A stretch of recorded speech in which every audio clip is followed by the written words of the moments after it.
First Chronicles chapter 21. Prelude to the building of the temple, the census. Satan rose against Israel and incited David to take a census of the Israelites. David said to Joab and to the senior army officers, "Go and take a census of Israel, from Beersheba to Dan. Then come back and tell me the total." Joab said, "May Yahweh multiply the people 100 times. My king, are they not all servants of my king? Why should my king make this inquiry? Why should guilt be brought on Israel?"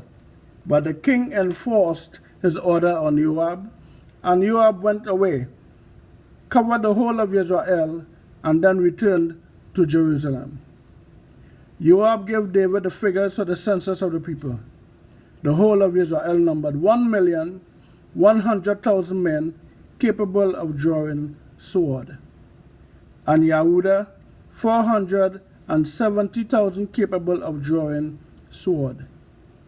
Joab had found the king's command so distasteful that he had taken no census of the Levites or of Benjamin. The pestilence. Yahweh's forgiveness. Yahweh looked with displeasure on these proceedings, and he struck Israel. Then David said to Yahweh, "I have committed a grave sin by doing this. But now I beg you to forgive your servant for this fault. I have been very foolish." Then Yahweh spoke to Gad the seer, David's prophet, "Go and say to David, Yahweh says this, I offer you 3 things. Choose one of them for me to do to you." So Gad the seer went to King David and said, "Yahweh says this, take your choice. 3 years of famine, 3 months of disaster at the hands of your enemies, with the sword of your enemies trusting at you, or the sword of Yahweh, and 3 days pestilence in the country, with the angel of Yahweh ravaging all the territory of Israel. Now decide how I am to answer him who sends me." "This is a hard choice," David said to Gad the prophet, "but let me rather fall into the power of Yahweh, since his mercy is very great, and not into the power of men." So Yahweh sent a pestilence on Israel, and 70,000 men of the Israelites died. Then Yahweh sent the angel to Jerusalem to destroy it. But as he was about to destroy it, Yahweh looked and thought better of this evil, and he said to the destroying angel, "Enough! Now withdraw your hand." The angel or messenger of Yahweh was standing beside the threshing floor of Ornan the Jebusite. David, raising his eyes, saw the angel of Yahweh standing between earth and the firmament, a drawn sword in his hand stretched out towards Jerusalem. Then David and the elders, clothed in sackcloth, fell on their faces. "Was it not I who sinned, who did this most wicked thing? But this flock, what have they done? Yahweh, my Elohim, let your hand lie heavy on me and on my family, but let your people escape the plague." The altar is built.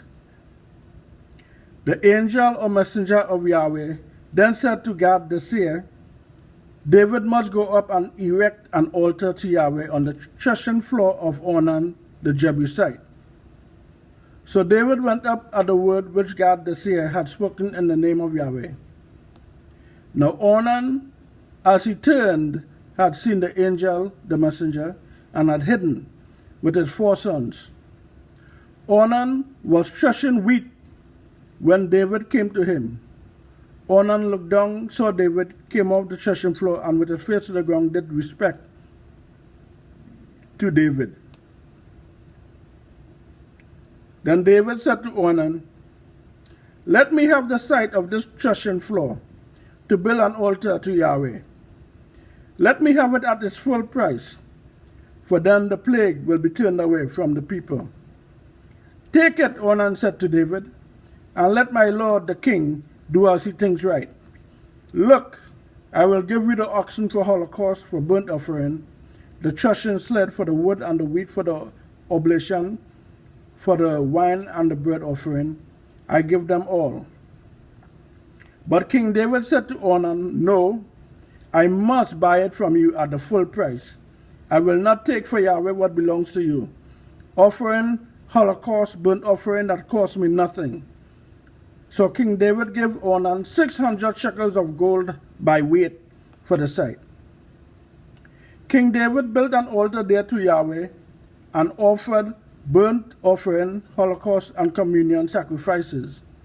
He called on Yahweh, and Yahweh answered him with fire from the firmament on the altar of holocaust burnt offering, and ordered the angel, the messenger, to sheathe his sword, to put back his sword.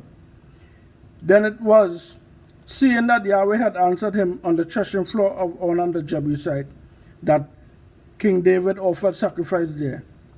The tabernacle of Yahweh that Moshe had made in the wilderness and the altar of holocaust were at that time on the high place at Gibeon.